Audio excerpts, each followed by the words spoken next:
ಒಬ್ಬ ಪ್ರಾಮಾಣಿಕ JDS ಪಕ್ಷದ ಕಾರ್ಯಕರ್ತನಾಗಿ ಇವು ಮೊದಲನೇ ಬಾರಿ ಒಬ್ಬ ಸಾಮಾನ್ಯ ಶಾಸಕನಾಗಿ ಹೇಳೋದಿಷ್ಟೇ, ಕ್ರಾಸ್ ವೋಟ್ ಮಾಡಿದಂಥವರು JDS ಪಕ್ಷಕ್ಕೆ ಕುಮಾರಣ್ಣಗಲ್ಲ, ಅವರ ಮಕ್ಕಳಿಗೆ ಅವ್ರ ಕುಟುಂಬಕ್ಕೆ ವಿಷ ಆಗ್ತಂತ ಕೆಲಸ ಮಾಡಿದ್ದಾರೆ. ಆದರೂ ಸಹ ವಿಷ ಕೆಲಸ ಮಾಡಿ 2 ಗುಂಡಿಗೆಯಿಂದ ಬಂದು ಆ ಮೀಟಿಂಗಲ್ಲಿ ಭಾಗವಹಿಸಿದರು. ಅದು ಯಾವ ಮನಸ್ಥಿತಿ, ಯಾವ ಮುಖ ಹೊತ್ಕೊಂಡು ಆ ಮೀಟಿಂಗ್ಗೆ ಬಂದಿದ್ರೋ ಗೊತ್ತಿಲ್ಲ. ಯಾರು ಮಾಡೋರಂತ ಗೊತ್ತಿಲ್ಲ, ಮಾಡಿದಂಥವ್ರು ಅಲ್ಲಿ ಬಂದಿದ್ರು ಅಂತ ಗೊತ್ತಿಲ್ಲ.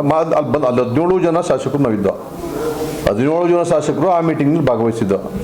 ಅಲ್ಲಿರೋರೆ ಕೊನೆ ಪಕ್ಷ 3 ಜನನಾರ ಕ್ರಾಸ್ಔಟ್ ಅಲ್ಲಿ ಮೀಟಿಂಗ್ ಬಂದಿದ್ರು, ಮಾಡಿರಲೇಬೇಕು ಅಂಥದ್ದು ಸಹ ಮೀಟಿಂಗ್ ಬಂದು ಭಾಗವಹಿಸಿದ್ರು. ಅದು ಯಾವ ಮುಖ ಹೊತ್ಕೊಂಡು ಬಂದು ಭಾಗವಹಿಸೋದು ನನಗಂತೂ ದೇವ್ರಿಗೆ ಗೊತ್ತಿಲ್ಲ.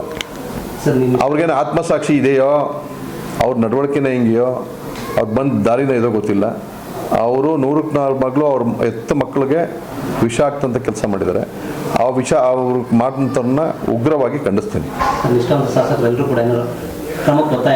ಖಂಡಿತವಾಗೂ ಎಲ್ಲರೂ ಸಹ ಒತ್ತಾಯ ಮಾಡೋದು, ಸುಮಾರು ಜನ ಶಾಸಕರು ಒತ್ತಾಯ ಮಾಡೋದು, ಇಲ್ಲ ನೀವು ಕ್ರಮ ತಗೊಳ್ಳೇಬೇಕು, ನೀವು ತಗೊಳ್ಳಿಲ್ಲ ಅಂದರೆ ಪ್ರಾಮಾಣಿಕರು ನೋವಾಗುತ್ತೆ, ಇದು ಪುನರಾವರ್ತನೆ ಆಗುತ್ತೆ, ಬೇಡ ಅಣ್ಣ ನೀವು 100ಕ್ಕೆ 100 ಭಾಗ ನಾವು ಇಂಥವ್ರು ಅಂತ ಹೇಳೋದು ಬೇಡ, ನಿಮಗೆ ಸೋರ್ಸ್ ಇದೆ, ನಿಮ್ಗೆ ಆಲ್ರೆಡಿ ಮಾಹಿತಿ ಬಂದು ಇದೆ, ಒಂದು ವೇಳೆ ಬಂದಿಲ್ಲ ಅಂತಂದರೆ ಮಾಹಿತಿ ಪಡೆದು ಸಂಬಂಧಪಟ್ಟವರಿಂದ ಶಿಸ್ತುಕ್ರಮ ಜರುಗಿಸಿ ಅಂತ ಹೇಳಿದ್ರು.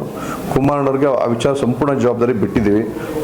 ಸಂಪೂರ್ಣವಾಗಿ ಏನೇನು ಮಾಡ್ಬೋದು, ಇನ್ನು ಯಾವ ರೀತಿ ಮಾಹಿತಿ ಕಲೆಕ್ಟ್ ಮಾಡ್ಬೋದು ದೃಢಪಡಿಸ್ಕೊಂಡು ಏನು ಯಾವುದೇ ರೀತಿ ಶಿಸ್ತುಕ್ರಮ ಜರುಗಿಸಿದ್ರು ನಾವು ಬದ್ಧವಾಗಿರ್ತೀವಿ ಅಂತ ಹೇಳಿದ್ದೀವಿ. ಅವ್ರಿಗೆ ಬಿಟ್ಟಿದ್ರೆ ಅವ್ರೇನು ತೀರ್ಮಾನ ತಗೋತಾರೋ ಅದು